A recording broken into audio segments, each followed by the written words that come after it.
ସୁନ୍ଦରୀ ତାଙ୍କ ଗୁଣ କଣ ଭଲ କି ସେ ପରା ତିଆରି ସେ ପରା ଖାଉକି ସେ ପରା ବାହୁଲି ବିଶ୍ୱ ସୁନ୍ଦର ନାରାୟଣ ପାଇଁ ଗୋଟେ ଅସୁନ୍ଦରୀ ଝିଅକୁ ଯୋଗାଡ଼ କଲେ ନା ଆଉ କଣ ଜାଣିଛୁ ପ୍ରମାଣ କହିଲେ ନା ଆପଣ କୁହନ୍ତୁ ଇଏ ବିଶ୍ୱ ବ୍ରହ୍ମାଣ୍ଡରେ ଯେତେ ଝିଅ ଅଛନ୍ତି ସବୁଠାରୁ ସୁନ୍ଦରୀ କିଏ ନା ସବୁଠାରୁ ସୁନ୍ଦରୀ କିଏ ତୁ କହୁ ନା ସବୁଠାରୁ ସୁନ୍ଦରୀ ହଉଛନ୍ତି ପାର୍ବତୀ ନା ପାର୍ବତୀ ପାଇଁ ଦ୍ୱିତୀୟ ସୁନ୍ଦରୀ ନାରୀ ପାଇଁ ଗୋଟେ ଅସୁନ୍ଦର ବର ଯୋଗାଡ଼ କଲ ନେତ୍ର ଗୋଟିଏ ମୁଣ୍ଡେ ପାଞ୍ଚଟା ମୁଣ୍ଡରେ 15 ଆଖି ଦେହ ଯାକ ବିଭୂତି ବୋଳା ହେଇଛି ଉଲଗ୍ନ ସାପ ସରରେ ଫଁ ଫଁ ହଉଛନ୍ତି ଗଞ୍ଜଡ଼ ଭୂତର ପର୍ବତ ଇଲା କରୁଛନ୍ତି ମଶାଣି ରହିକି ନରକ ଭାରେ ଖାଉଛନ୍ତି ଇଏ ସୁନ୍ଦରୀ ପାର୍ବତୀଙ୍କ ପାଇଁ ଗୋଟେ ସୁନ୍ଦର ବର ଯୋଗାଡ଼ କରିଥିଲେ ଇଏ ବସିଲେ ବ୍ରହ୍ମା କହିଲେ ନାରଦ ଆଉ ସାଡ଼କୁ ଯାଆନି ହାତ ମାରନି ମୁଁ ଯେତେବେଳେ ସୃଷ୍ଟି ତିଆରି କରିବାକୁ ଆରମ୍ଭ କଲି ଭଗବାନ ଡାକିଲେ ବେଦପତି ସୃଷ୍ଟି ତିଆରି କରିବ ସତ ତାହାର କି 16 ସୁଖ ଦେବନି ପୁଅ ଯଦି ସୁନ୍ଦର ବୋହୂ କଣ ସୁନ୍ଦର ଝିଅ ଯଦି ସୁନ୍ଦରୀ ଜୋଇଁ କଣ ସୁନ୍ଦର ନାରଦ ଆସିଲେ କହିଲେ ମୁଁ ଦେଖିଛି ମର୍ତ୍ତ୍ୟପୁରରେ ପୁଅ ସୁନ୍ଦରକୁ ବୋହୂ ସୁନ୍ଦରୀ ଆପଣ ଏ କଥା କାହିଁ କହୁଛନ୍ତି ସେ ତ ଭଲରେ ଚଳୁଛନ୍ତି ନା ଶୁଣ ଯଦି ପୁଅ ସୁନ୍ଦରକୁ ବୋହୂ ସୁନ୍ଦରୀ ଦି ଜଣଙ୍କ ଭିତରେ ଯେମିତି ହେଲେ ଟିକେ ବିତୃଷ୍ଣା ଭାବ ଥିବ ପୁଅ ଯଦି ଏଇଟା ଉତ୍ତମ ବୋହୂ ଏଇଟା ମୁଁ ଦେଖିଛି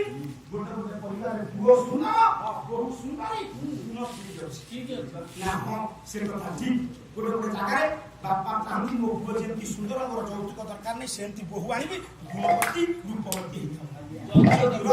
ପୁଅ ହବ ସୁନ୍ଦର ବୋହୂ ହବ ସୁନ୍ଦର ପୁଅ ହବ ଗୁଣବାନ ବୋହୂ ହବ ଗୁଣବତୀ ତାଙ୍କ ଭିତରେ ଗୋଟିଏ କଥା ଅସୁବିଧା ଥବ ତସ୍ୟ ବଂଶେ ଦରିଦ୍ରତା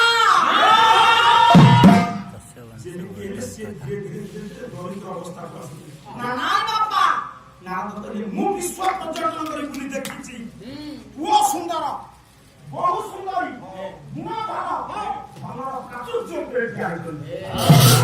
ତା ହେଇଛି କିନ୍ତୁ ଯୋଉଠି ପୁଅ ସୁନ୍ଦର ବହୁ ସୁନ୍ଦରୀ ଗୁଣଧର ଆଜ୍ଞା ଆମର ପ୍ରାଚୁର୍ଯ୍ୟ ଉପରେ ଠିଆ ହେଇଥିବେ ତା ଭିତରେ ଗୋଟିଏ ଅସୁବିଧା ହବ ତସ୍ୟ ନାରୀ ସଦା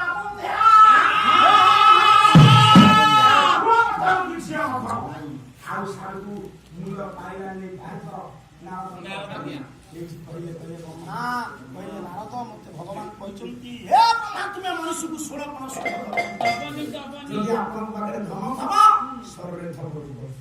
ଯଦି ଶରୀରରେ ରୋଗ ନଥବ ଧନ ଥବ ତାହାର ପୁଅ ନଥିବ ପଣ୍ଡିତ ମଣ୍ଡଳୀ ଏ ଦୁନିଆରେ କୋଉ ମଣିଷକୁ 16 କଣ ସୁଖ ଦେଇନାହାନ୍ତି ଆପଣ ଖାଲି ବାହାର ହସୁଛନ୍ତି ଭିତରେ କାନ୍ଦୁଛନ୍ତି ଏଇଟା ମୁଁ ଠିକ କହୁଛି କି ଭୁଲ କହୁଛି ଠିକ ଜାଣିନ୍ଦ୍ର କୁଣ୍ଡବ ଆଜି ଏଇଠାରେ ସ୍ୱୟଂ ଯୋଉଠି ସାର ସେଠି ସଂସାର ଇଏ ସଂସାର ଯୋଉଠୁ ଆସିଛି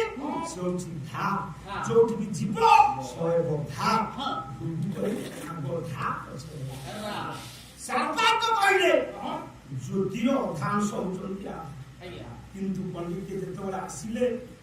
10ମ ଶତାବ୍ଦୀରେ ନିମାର୍କ ସିଏ କହିଲେ ସେଇ କହିଲେ ସେ ଆଗ ଭାବ ପଛରେ